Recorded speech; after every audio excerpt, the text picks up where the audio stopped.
మన ప్రభువును లోకరక్షకుడైన యేసుక్రీస్తు పరిశుద్ధ శ్రేష్టమైన నామంలో ఈ పరిశుద్ధ ఆదివారపు ఆరాధనకు కూడి వచ్చిన మీ అందరికీ వందనాలు తెలియజేస్తున్నాను. అమ్మ, మీ అందరికీ వందనాలు. మంచిది. ఈరోజు ప్రత్యేకంగా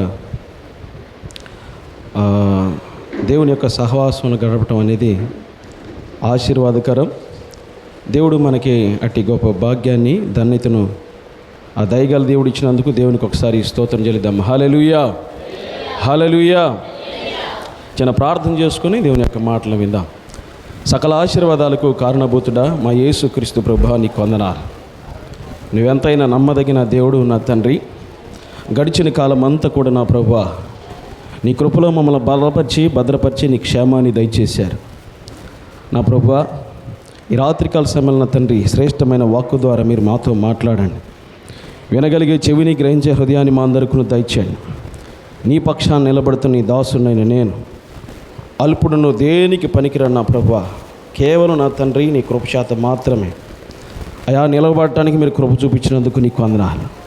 సమస్తాన్ని మేలుకరంగా మార్చండి, దీవెనికరంగా మార్చి నీ బిడ్డలతో నీ వాక్కు ద్వారా మీరు మాట్లాడమని యేసు పరిశుద్ధ నామములో అడిగి వేడుకొనుచు ప్రార్థిస్తున్నాను తండ్రి, ఆమేన్. దేవుని యొక్క సన్నిధి, వాక్యంలో రాయబడిన మాట, ఆయన సన్నిధిలో ఒక దినం గడుపుట 1000 దినాల కంటే శ్రేష్టం. మనకు వాక్యాలు బాగా తెలుసు. ఒక దినం గడిపితే 1000 దినాలు, 2 రోజులు గడిపితే చెప్పండి, ఇంకా లెక్కని చెప్పండి, 2000. అవునా? ఇంత గొప్ప భాగ్యం అది. దేవుడు మనకిచ్చేటువంటి ఈ ఆదివారం చాలామంది రకరకాలుగా ఉంటే, దేవుడు మనకిచ్చిన కృప ఏంటంటే జీవం కలిగిన దేవుని యొక్క మందిరంలో చేరాం. ఈ మందిరంలో సమాధానం ఉంటుంది, ఈ మందిరంలో వెలుగు ఉంటుంది, మందిరంలో నెమ్మది ఉంటుంది. అంతకన్నా ప్రత్యేకంగా మందిరంలో జీవం కలిగిన దేవుడు ఉంటాడు. దేవునికి స్తోత్రం చెల్లిద్దాం. హల్లెలూయా. ఎక్కడ 2-3 కూడి ఆయన నామాన్ని స్మరిస్తారో వారి మధ్యలో ఆయన ఉంటానన్న దేవుడు. ఆ 1-2 అనేది ఎక్కడి నుంచి మొదలవుతుందంటే, భార్య భర్త వారిద్దరూ కలిసి ప్రార్థన చేస్తూ ఉంటే దేవుడు వారి మధ్యకు దిగి వస్తాడు.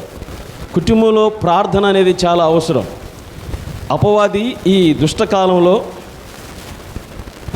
భక్తి పరులను సైతం, ఏర్పరచబడిన వారిని సైతం, దేవుని పిలుపు ప్రకారం నడుచుకునే వారిని సహితం కూడా వాడి వైపు లాక్కోవాలని విశ్వ ప్రయత్నాలు చేస్తూ ఉన్నాడు.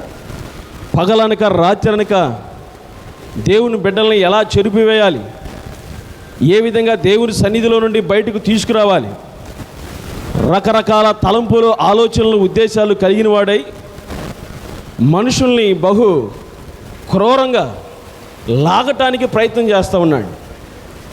ఈ అంత్యకాలాల్లో మనం చాలా జాగ్రత్తగా బ్రతికేటువంటి ఆ కృపను మనం పొందుకోవాలి. సాతాను యొక్క తంత్రాలు, కుయుక్తులు మనం ఎరిగిన వారంగా బ్రతకాలి. అంతేకాదు, మనం అంతేగాని ప్రార్థనకు వస్తూ ఉన్నాం, పోతూ ఉన్నాం అని అంటే కుదరదు. జీవం కలిగిన దేవుని యొక్క మందిరంలో కొద్దిగా భయం కలిగి ఉండటం మంచిదని దేవుని వాక్యం సెలవిస్తూ ఉంది. దేవుని వాక్యాన్ని మనం వింటున్నప్పుడు, గతంలో కూడా నేను మీకు ఒకసారి గుర్తు చేశాను, పాటలు ఎన్నైనా పాడవచ్చు, ప్రార్థన ఎంతైనా చేయొచ్చు, ఆరాధన ఎంతైనా చేయొచ్చు. అంతకన్నా ప్రాముఖ్యంగా దేవుని సన్నిధిలో వాక్కు అనేది నిలబడినవాడు చిన్నవాడా, నిలబడినవాడు వయసు తక్కువవాడా, నిలబడినవాడు చేతగానివాడా, ఇవన్నీ మనం చూడాల్సిన పని లేదు. దేవుని యొక్క వాక్యాన్ని శ్రద్ధగా ఎప్పుడైతే మన హృదయంలోనికి దాన్ని లోనికి తీసుకువెళ్ళటానికి ప్రయత్నం చేస్తామో దేవుడు ఫలించడం ప్రారంభిస్తాడు. నాటబడినటువంటి విత్తనం ఏ విధంగా అయితే ఎరువు వేస్తే, ఏ విధంగా నీరు పోస్తే అది పెరిగి పెద్దదవుతుందో ఫలించే అనుభవానికి దేవుని తీసుకొస్తాడు. దేవుని బిడ్డలారా, ప్రార్థన ద్వారేమో దేవుడు మన మాటను ఆయన వింటాడు. వాక్యం ద్వారా దేవుడు మాట్లాడే మాటను మనం వినాలి. దేవునికి స్తోత్రం, మహిమ కలుగును గాక. దేవుడు మాట్లాడే ఏదైనా సరే ఆయన బాగు చేసేదై ఉంటుంది. దేవుడు మాట్లాడే మాట కట్టేదై ఉంటుంది. దేవుని మాట్లాడే మాట నిలబెట్టేదై ఉంటుంది. దేవుని మాట అనేక మందికి ఆశీర్వాదకరంగా మారుస్తుంది. దేవుని మాట అంతకన్నా ముఖ్యంగా దీవెనకరంగా మార్చేది దేవుని యొక్క వాక్కు. దేవుని బిడ్డలారా, దేవుడేమో బాగు చేస్తే అపవాది ఏం చేస్తాడో తెలుసా? చెడగొట్టడం వాడి పని. దేవుని పనేమో బాగు చేయటం, సాతాను పనేమో చెడగొట్టడం. దేవుడు బాగు చేస్తూ ఉంటే వాడు చెడగొడుతూ ఉంటాడు. చెడగొట్టేదంతా కూడా సాతాను లక్షణం. వివాహం చేశాం, పిల్లగాడి దగ్గర వివాహమైనటువంటి వధువు ఉండాలి. వివాహం అయిన తర్వాత దేవుడు ఏర్పాటు చేసింది కనుక క్షేమకరంగా మనం బ్రతకాలంటే జీవం కలిగిన దేవుని యొక్క వాక్యం ఎంతైనా అవసరం. ఒక కుటుంబ వ్యవస్థనే కాదు, సంఘంలో కూడా ప్రార్థనా పరులు ఉండాలి. సంఘంలో కూడా జీవం కలిగినటువంటి మందిరానికి వచ్చేటువంటి ఏ విశ్వాసికైనా కలిగేది మొట్టమొదటి ఏంటంటే ఆయన ఉన్నాడు, ఆయన నాకు మేలు చేస్తాడు అనేది మనం నమ్మితే ఆయన ఎవరినైనా బాగు చేసే దేవుడు. చెప్పాను కదా, సాతాను ఏం చేస్తాడు? చెడగొట్టడం అతని పని, దేవుడు బాగు చేయటం ఆయన పని. దేవునికి స్తోత్రం చెల్లిద్దాం. హల్లెలూయా. దేవుని బిడ్డలారా, కీర్తనల గ్రంథం 107వ కీర్తన ఒకసారి చదువుతారా? 107వ కీర్తన 20వ వాక్యం. వాక్యాన్ని చాలా జాగ్రత్తగా విందాం. 107వ కీర్తన 20వ వాక్యం చదువమ్మా. ఆయనట తన వాక్కును పంపి వారిని బాగు చేసెను. ఆయన వారు పడిన గుంటలో నుండి వారిని విడిపించెను. దేవుని బిడ్డలారా, ఆయన తన వాక్కును పంపి వారిని ఏం చేశాడంట? బాగు చేశాడు. ఆయన అంటే తండ్రి అయిన దేవుడు. వాక్కు అంటే ఇందాకన్నా ప్రార్థన చేస్తూ వందనం తెలియపరిచాడు. మనం ఆరాధించే జీవం కలిగినటువంటి యేసుక్రీస్తు ప్రభువారు వారిని విడిపించాడు అని అంటే మనం ఆ ఒక్క లైన్లో తండ్రి అయిన దేవుడు ఉన్నాడు, కుమారుడైన యేసుక్రీస్తు వారు ఉన్నారు. మనం కూడా ఆ వాక్యంలోనే రాయబడి ఉన్నాం.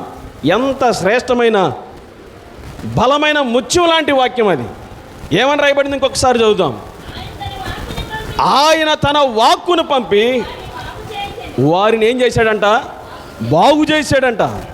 బాగు చేయాలి అని అంటే బాగు పడాలి అనేటువంటి ఉద్దేశం మనకు ఉండాలి. ఆయన బలవంతంగా బాగు చేసే దేవుడు కాదు. దేవుని బిడ్డలారా, దేవుని వాక్యంలో రాయబడింది, అపవాదికి మీరు చోటు ఇవ్వద్దు. ఎఫెసీ పత్రిక ఒకసారి చదువుదాం.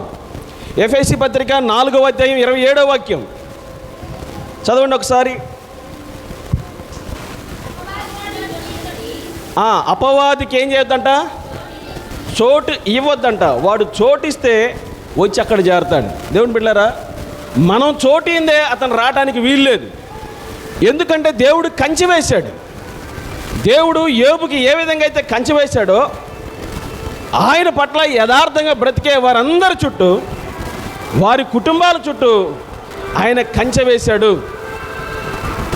ఆయన తన వాక్కును పంపి ఏం చేశాడంట? బాగు చేశాడు. నిజమే కదా, ఆయన వ్యభిచారుల్ని బాగు చేశాడు. కామ క్రోధ లోభ మదమత్సరాలతో ఉన్న వారిని బాగు చేశాడు. అసూయతో ఉన్న వారిని ఆయన బాగు చేశాడు. కోపంతో ఉన్నవారిని బాగు చేశాడు. శరీర సంబంధంగా ఏ వ్యాధితో ఉన్నవారిని కూడా బాగు చేశాడు. ఆయన శరీరంతో ఉన్నవారిని బాగు చేయటమే కాదు, ఆత్మ సంబంధంగా కూడా దేవుడు బాగు చేశాడు. అంతేకాదు ఆత్మీయ జీవితాలను కట్టాడు. రోగం ఏదైనా, శరీర రోగమైనా, అది ఆత్మీయ వ్యాధి అయినా, యేసు గాయముల్ స్వస్థపరచును, యేసు గాయముల్ స్వస్థపరచును, జయమేమ హోసన్నా. పాడదాం. జయమన్నదే హోసన్నా, జయమన్నదే. Praise the lord. హల్లెలూయా. దేవుని బిడ్డలారా, తన వాక్కును పంపి ఆయన ఏం చేశాడు? బాగు చేశాడు. కుంటివారిని బాగు చేశాడు, గుడ్డివారిని బాగు చేశాడు, రోగతున్న వారిని నయం చేశాడు, చనిపోయిన వారిని లేపాడు. అంతేకాదు ఆయన ఏం చేశాడో తెలుసా? నీకు నాకు మనందరికీ నిత్యత్వం ఇవ్వాలని తన కుమారుణ్ణే ఈ లోకానికి పంపాడు. అందుకని మనకి యోహాను సువార్త 3వ అధ్యాయం 16వ వాక్యంలో రాయబడింది, దేవుడట లోకముని ఎంతో ప్రేమించాడు, ఏకైక కుమారుణ్ణి, జనతైక కుమారుణ్ణి, అద్వితీయ కుమారుని అందు విశ్వాసం ఉంచినవాడు నిత్య జీవం పొందడానికి దేవుడు అధికారాన్ని దయచేశాడు. యోహాను సువార్త 1వ అధ్యాయం 1వ వాక్యంలో రాయబడింది, ఆది యందు వాక్యం ఉంది, ఆ వాక్యము దేవుడై ఉన్నాడు, ఆ వాక్యము దేవుని యొద్ద ఉందని. కాబట్టి ఆయన తన వాక్కును పంపి ఏం చేశాడు? జనుల్ని బాగు చేశాడు. ఎలా బాగు చేశాడంటే వారు ఏమైపోయారంట? గుంటలో పడిపోయారంట. చదువుదాం మాటను. ఆయన తన వాక్కును పంపి వారిని బాగు చేశాను. ఆయన వారు పడిన గుంటలో నుండి వారిని విడిపించెను. మనం ఏ ఏ గుంటలో పడిపోయామో, ఏ ఏ ఊబిలో పడిపోయామో, ఏ ఏ నాశనకరమైన దొంగ ఊబిలో మనం పడిపోయామో వాటి నుండి ఆయన లేవనెత్తే దేవుడు. దేవుని బిడ్డలారా, కీర్తన గ్రంథం 40వ అధ్యాయం 2వ వాక్యాన్ని ఒకసారి చదువుదాం. నాశనకరమైన గుంటలో నుండి, జిగటగల దొంగ ఊబిలో నుండి ఆయన నన్ను పైకెత్తెను. మన పాదాలంట ఆయన బండ మీద నిలిపి మన అడుగులనైనా స్థిరపరిచాడంట. వింటున్నారా మాటలు? అర్థమవుతుంది? అది బాగా పోతుందా? కొంచెం అర్థం చేసుకోవడానికి ప్రయత్నం చేయండి. మన ఏకాగ్రత అంతా ఇక్కడే ఉండాలి.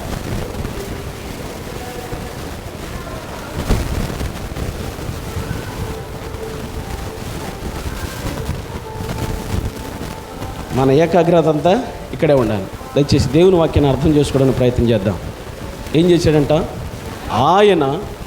ఆయన తన వాక్కును పంపి వారిని బాగు చేశాడు. ఇది మనం నేర్చుకునే వాక్యం.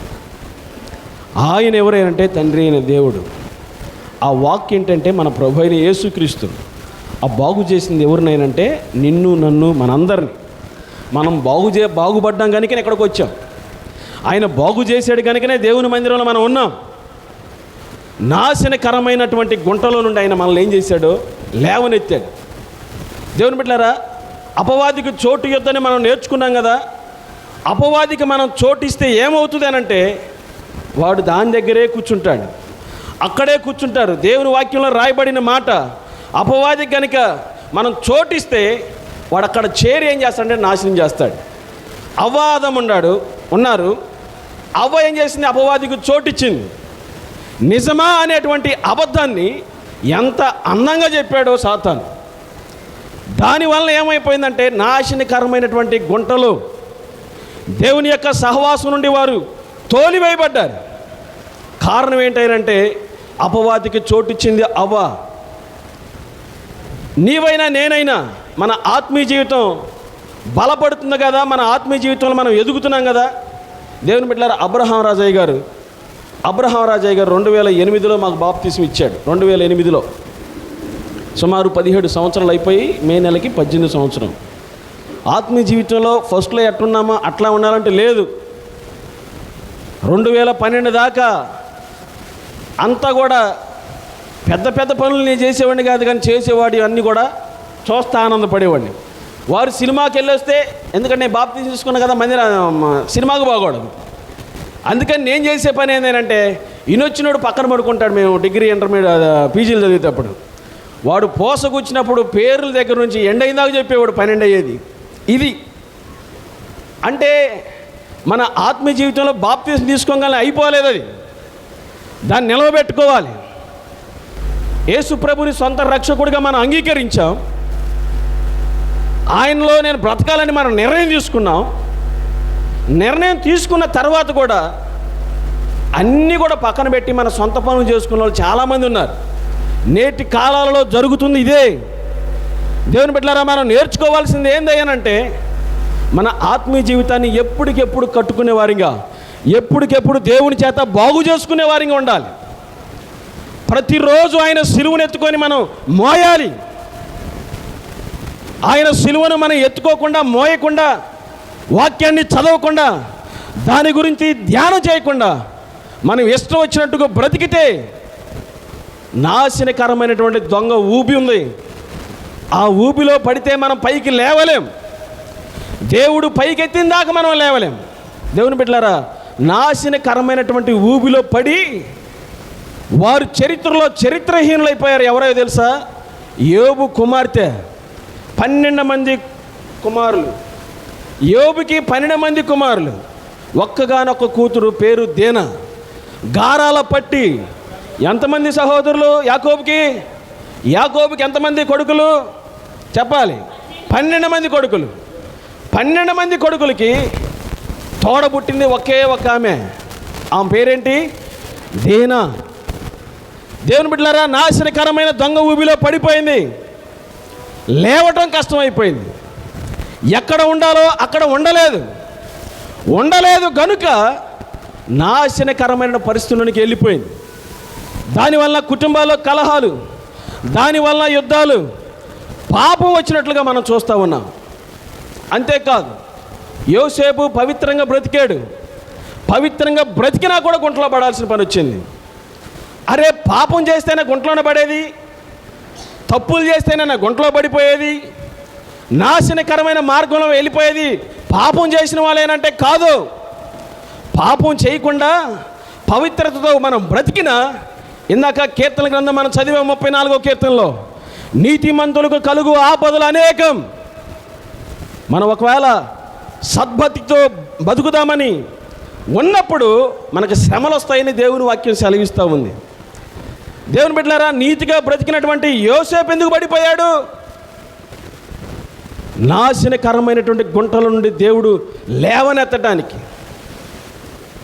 పవిత్రంగానే బ్రతికాడు, పవిత్రంగానే దేవుని వెంబడించాడు. దేవుడు మర్చిపోలా. దేవుడు అన్యాయస్తుడు కాదు. పాపం చేయనటువంటి యోసేపుని ఆ ప్రాంతానికే తలమానికంగా నిలబెట్టాడు ఆయన. ఒకానొక టయాన యోసేపు దగ్గరికి తన వాక్ వచ్చింది. యోసేపును దేవుడు బాగు చేశాడు. ఐగుప్తు దేశంలోనే గొప్ప పేరు ఘనత పొందినవాడుగా దేవుడు తీర్చిదిద్దాడు. అట్లానే పరిశుద్ధ బైబిల్ గ్రంథంలో బలాజుడే సంసోను మనకు కనబడతాడు. నాజీరు చేయబడిన వాడు, దేవుని కొరకు ప్రత్యేకంగా ఎన్నుకోబడినటువంటి వ్యక్తి. పాపం చేశాడు, పడిపోయాడు, కన్నీరు కార్చాడు, బలమంతా పోయింది. అయ్యా, ఒక్కసారి బలాన్ని దయచేయమని ప్రార్థన చేస్తే దేవుడు మరలా సంసోనికి ఆ బలాన్ని దయచేశాడు. మనం తప్పు చేసిన దాన్ని బట్టి మనం కృంగిపోవాల్సిన పని లేదు. మన పాపాన్ని మనం ఒప్పుకొని దేవుని దగ్గర పశ్చాత్తాపడిన తర్వాత మరలా పదే ఆ తప్పును మనం చేయకుండా ఉండాలి. కుక్క వాంతికి వాంఛ కలిగినట్లుగా పదే మనం ఆ పని చేయకూడదు. దేవుడు ఒకసారి మాట్లాడతాడు, 2 సార్లు మాట్లాడతాడని దేవుని వాక్యంలో రాయబడింది. ఆయన తన వాక్కును పంపించినప్పుడు మనం ఏం చేయాలంటే దానికి లోబట్టం నేర్చుకోవాలి. బాగు చేయడానికి ఆయన రెడీగా ఉన్నాడు. బాగుపడాలి అనేటువంటి ఉద్దేశం మనకు ఉండాలి. బాగు చేసేది ఆయన ఉన్నాడు కనుక ఆయన బాగు చేసిన వారిని సహితము పాడు చేయాలని సాతాను తిరుగుతూ ఉన్నాడు. మత్తయి సువార్త 13వ అధ్యాయం ఒకసారి మనం చూద్దాం. మత్తయి సువార్త 13వ అధ్యాయం 20 నుంచి అనుకుంటా, ఒకసారి చదవండి. 25 ఒకసారి ఇంకో 2 వచనాల ముందుకెళ్ళమ్మా. ఉపమానం కానీ చదువు కింద నుంచి. మనం ఈ వాక్యాన్ని గత కాలంలో చాలాసార్లు విన్నాం. దయచేసి శ్రద్ధగా ఈ మాటతో మనం ముగించుకుందాం. మత్తయి సువార్త 13వ అధ్యాయం చదువమ్మా.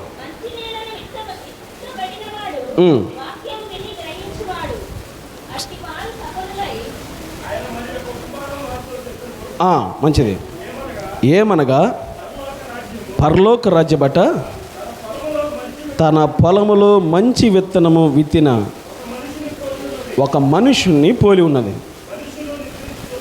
మనుషులు నిద్రించుచుండగా ఒక శత్రువు వచ్చి ఏం చేశాడు? గోధుమల మధ్యలో గురుగులు విత్తిపోయాడు. మొలకలు పెరిగి గింజ పట్టినప్పుడు గురుగులు కూడా అగబడెను.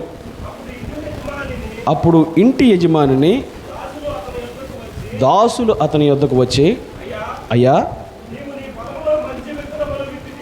నీవు నీ పొలములో మంచి విత్తనములు విత్తితివి కదా, అందులో గురుగులు ఎక్కడి నుంచి వచ్చినాయి అని అడిగారు. ఇది అపవాది అయిన శత్రువు చేసిన పని అని వారితో చెప్పగా, ఆ దాసులు, మేము వెళ్ళి వాటిని పెరిగి వేయటం నీకు ఇష్టమా అని అతన్ని అడిగిరి. అందుకు అతడు, వద్దు,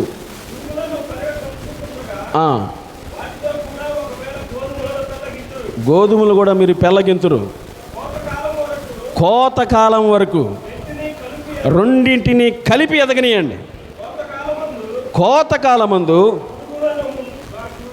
గురుగులను ముందుగా గూర్చి వాటిని కాల్చివేయటకు కట్టలు కట్టి గోధుమలనేమో కొట్టలో పెట్టండి, గురుగులను ఏం చేయమంటున్నాడు, కాల్చివేయమంటున్నాడు. దేవునికి స్తోత్రం చెల్లిద్దాం. హల్లెలూయా.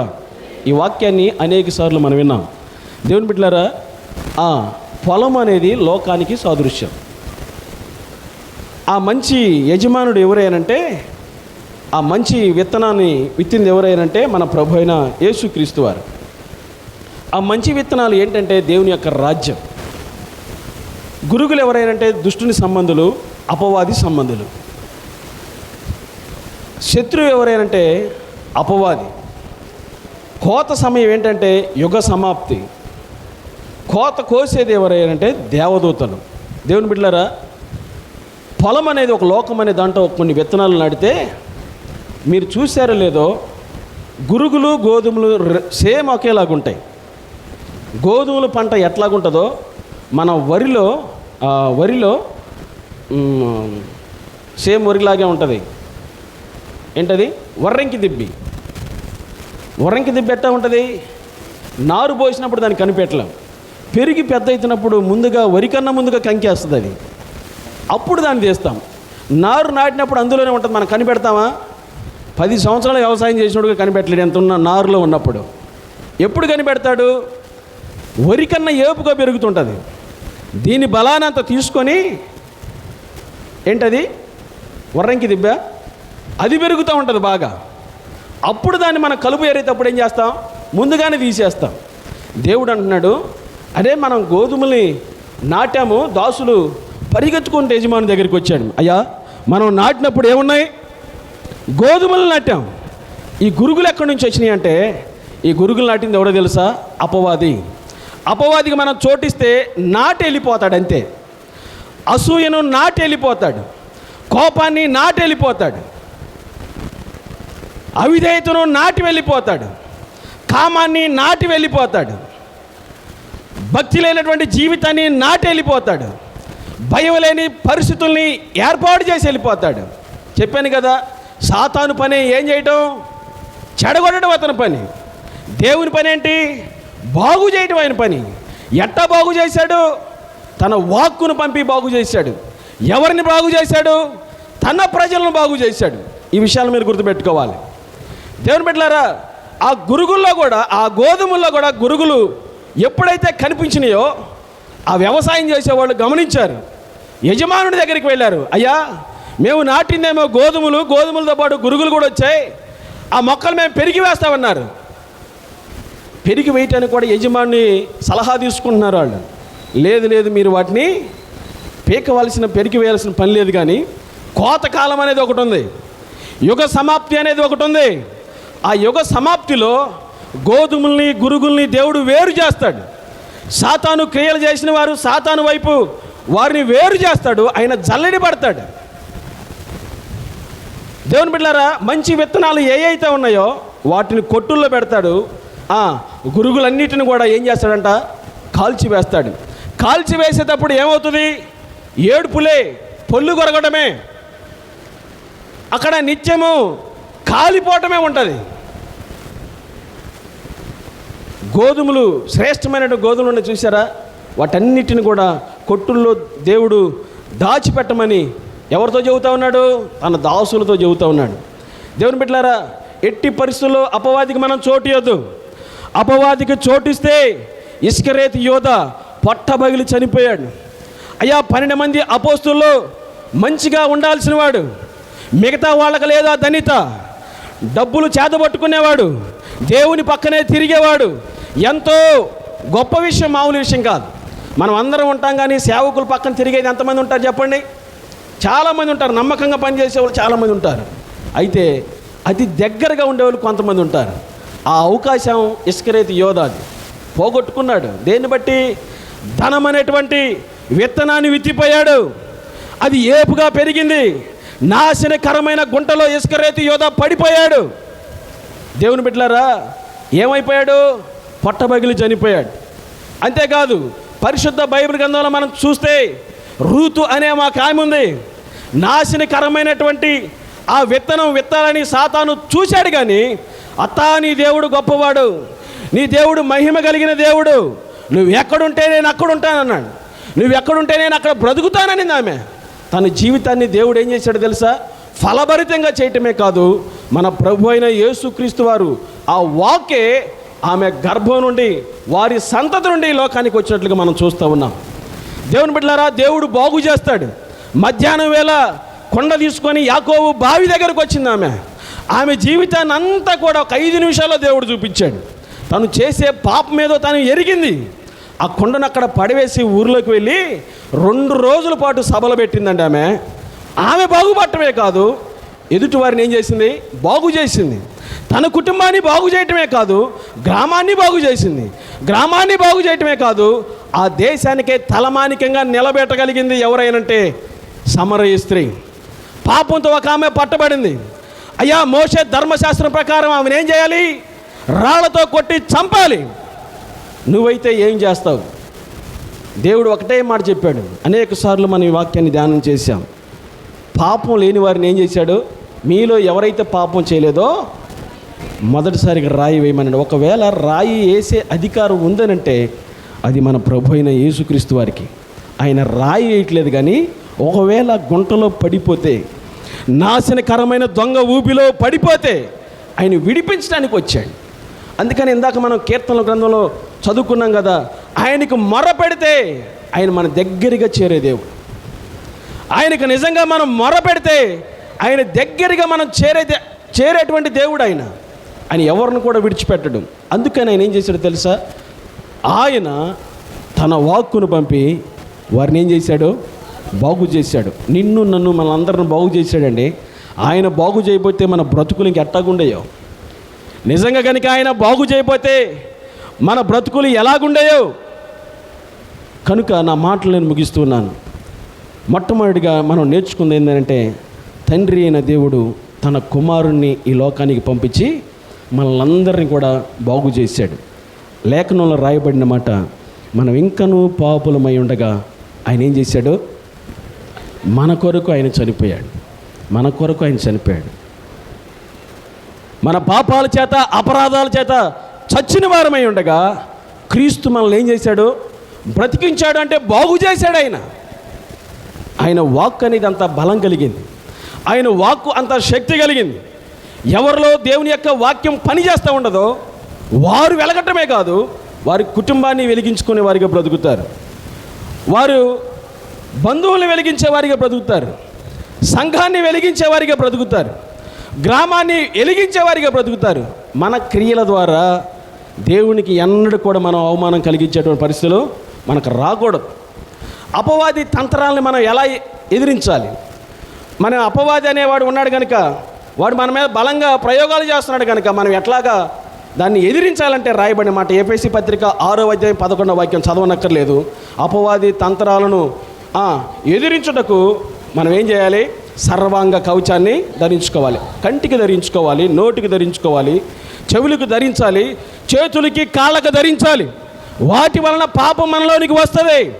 అది రాకుండా ఉండడం కోసం ఆయన తన వాక్కుని పంపించాడు. దేవుని బిడ్డలారా, ఇంకొకటి ఏంటయ్యా మనం ఎలా జయించాలంటే వాక్యం అనే ఖడ్గంతో మనం జయించాలి. అది యాకోబు పత్రిక 4:7లో రాయబడింది. చదవాల్సిన పని లేదు. అపవాది సంబంధి ఒక మనిషి అపవాది సంబంధాన్ని మనం ఎలా తెలుసుకుంటామంటే ఈ ఒక్క మాటను చదువుకొని ప్రార్థన చేసుకుందాం. ఒక మనిషిలో అపవాది పని చేస్తున్నాడు. ఎలాగా ఆ మనిషి ఉంటాడో ఈ వాక్యంలో రాయబడిన మాట మొదటి యోహాను పత్రిక 3వ అధ్యాయం, మొదటి యోహాను పత్రిక 3వ అధ్యాయం 8, 9, 10 వచనాలు. అమ్మ ఒకరు అర్థవంతంగా చదవండి. అపవాది మొదటి నుండి పాపము చేయుచున్నాడు గనుక పాపము చేయువాడు అపవాది సంబంధి. దేవుని కుమారుడు ప్రత్యక్షమయ్యను. దేవుని మూలంగా పుట్టిన ప్రతి వానిలో ఆయన బీజం నిలుచును గనుక వాడు పాపం చేయడు. వారు దేవుని మూలంగా పుట్టినవాడు కనుక పాపం అట. దేవునికి ఒకసారి స్తోత్రం చెల్లిద్దాం. హల్లెలూయా, హల్లెలూయా. దేవుడట అపవాది సంబంధి మొట్టమొదటి నుంచి దేవుడు స్థానాన్నే కోరుకున్నాడు. దేవుడు నెట్టివేస్తే పాతాళానికి వెళ్ళిపోయాడు. అప్పటి నుంచి ప్రజలందరినీ, ఆయన జనులందరినీ చెడగొట్టాలి, పాడు చేయాలని చూస్తే దేవుడే తన కుమారుణ్ణి ఎంతో అవమానం, ఎంతో నింద. వాక్యంలో రాయబడింది యెషయా గ్రంథం 56లో ఆయన ముఖం మీద ఉమ్మివేశాడు. ఆయన రక్తం ధారగారుతూ ఉంది. ఆయన మౌనంగా ఉండిపోయాడు. దేనికో తెలుసా? నిన్ను నన్ను మనందరిని బాగు చేయటానికే. బాగు చేసిన వాడిని ప్రతి ఒక్కడు పోయి మళ్ళీ బురదలో పట్టడానికి కాదు. బాగు చేసిన వాడందరూ కూడా దేవుణ్ణి మహిమపరచాలే కానీ మరలా వెళ్ళి ఏం చేయకూడదు, బురదలో పడకూడదు. దేవుని బిడ్డలారా, నా మాటలు నేను ముగిస్తూ ఉన్నాను. ఏంటైనంటే దేవుడు తన వాక్కును పంపి ఏం చేశాడో మనల్ని బాగు చేశాడు. మొట్టమొదటిది. రెండవది, అపవాదికి మనం చోటేయకూడదు. చోటిస్తే వాడు చేసే పని ఏంటంటే పొలంలో ఎత్తుబడినటువంటి మంచి మొక్కలు ఏవైతే ఉన్నాయో వాటితో కూడా పెరుగుతూ మన ఆత్మీయ జీవితాన్ని నాశనం చేస్తాడు. దేవుడు నాశనకరమైన దొంగ ఊపిలో నుండి ఆయన మనల్ని లేవనెత్తే దేవుడు కనుక ఆయన మనల్ని ప్రేమించి తన కుమారులు మనల్ని పంపించాడు. కనుక మన జీవితాల్లో మనం అర్థం చేసుకోవాల్సింది ఒకటే, ఏమిటాయనంటే దేవాతి దేవుడు ఏకైక కుమారుణ్ణి, తను ప్రేమించినటువంటి కుమారుణ్ణి ఈ లోకానికి పంపి ఏం చేశాడు? మనల్ని బాగు చేశాడు. మనల్ని బాగు చేశాడు కనుకనే మనమంతా కూడా ఇక్కడ చేరాం. జీవం కలిగిన మందిరంలో చేరి ఆయన ఆరాధించేటువంటి గొప్ప భాగ్యాన్ని మనం పొందుకున్నాం. కనుక దేవుడు మన ఆత్మీయ జీవితాల్లో ఈ మాటలు బలపరిచి స్థిరపరచునుగాక. ఆమేన్, ఆమేన్. దైవ సేవకులు మరి అబ్రహాం రాజయ్య గారు బట్టి మనం అందరం కూడా ఒక్క నిమిషం రెండు చేతులు పైకెత్తి మనం అందరం కూడా ప్రార్థన చేద్దాం. సేవకులు సంఘం ప్రార్థన చేస్తే దేవుడు ఏం చేశాడు? సంఖ్యలను విడిపించినటువంటి దేవుడు. అదే కాదు, సంఘం ప్రార్థన చేస్తే బాగు చేశాడు.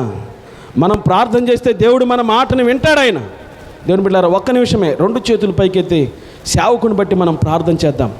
సేవకుడు మరి హాస్పిటల్కి వెళ్ళినటువంటి సందర్భం మనందరికీ తెలిసిందే. దేవుడు పరమ వైద్యుడిగా ఉండి ఆయన బాగు చేసి మన మధ్యలోనికి ఆయన నడిపించినట్లుగా మనం అందరం కూడా ఒక్క నిమిషం అందరం ఎవరికి వారే వ్యక్తిగతంగా బిగ్గరగా రెండు చేతులు పైకెత్తి మనం ప్రార్థన చేద్దాం. స్తోత్రం, స్తోత్రం, స్తోత్రం, స్తోత్రం, స్తోత్రం. మహాపరిశుద్ధుడా, జీవం కలిగిన మా యేసుక్రీస్తు ప్రభువా, నీకు వందనాలు. ఆయా సేవకులను బట్టి నా ప్రభువా, సంఘమంతా మేము ప్రార్థన చేస్తున్నాం తండ్రి. మా ప్రార్థన మీరు వింటున్నారు దేవా, నీకు స్తోత్రాలు తండ్రి. నీ వాక్కును పంపి నా ప్రభువా, ఏ విధంగా అయితే నా తండ్రి మీరు బాగు చేశారు, నీ సేవకులను బట్టి నా ప్రభువా మేము ప్రార్థన చేస్తున్నాం నాయన. మా ప్రార్థన మీరు ఆలకిస్తున్న దేవా, నీకు స్తోత్రాలు నా తండ్రి. అయా నా ప్రభువా, సేవకులు మీరు దర్శించండి. మీ గాయపడిన హస్తాన్ని నా ప్రభువా మీరు తాకండి, మీరు స్వస్థపరచండి. అయా నా తండ్రి, ప్రతి విషయంలో నా ప్రభువా మీరు మేలు చేయండి. చేసేటువంటి పరిచర్య నా ప్రభువా మీరు విస్తరింపజేయండి. అనేక మందికి ఆశీర్వాదకరంగా దీవెనకరంగా ఉండడానికి నా ప్రభువా మీరు కృప చూపించండి. అయ్యా, మాకు బాధ వస్తే, మాకు శ్రమ వస్తే, మాకు అనారోగ్యం వస్తే సేవకుడి చేత మేము ప్రార్థన చేయించుకున్న ప్రభువా మేము స్వస్థత పడుతూ ఉన్నాం. అయ్యా, నీ సేవకుడికి నా ప్రభువా, అయ్యా నా తండ్రి అలాంటి పరిస్థితి వస్తే నా ప్రభా నీకు మొర్ర పెట్టేటువంటి అయ్యా బిడ్డను బట్టి మేము ప్రార్థన చేస్తూ ఉన్నాం. నా తండ్రి నీ సహాయం దయచేయండి, స్వస్థపరచని దీవించండి, సంపూర్ణ ఆరోగ్యంతో మా మధ్యకు నడిపించమని, సమస్తాన్ని మేలుకరంగా మార్చమని యేసు నామములో అడిగి వేడుకొంచు ప్రార్థిస్తున్నాను తండ్రి. ఆమేన్, ఆమేన్. మీ అందరికీ వందనాలు. దేవుడి ఈ వాక్యాన్ని దీవించును గాక.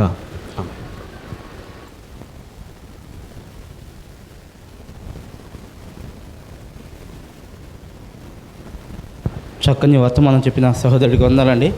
దేవుడు తన వాక్కుని పంపి బాగు చేసిను.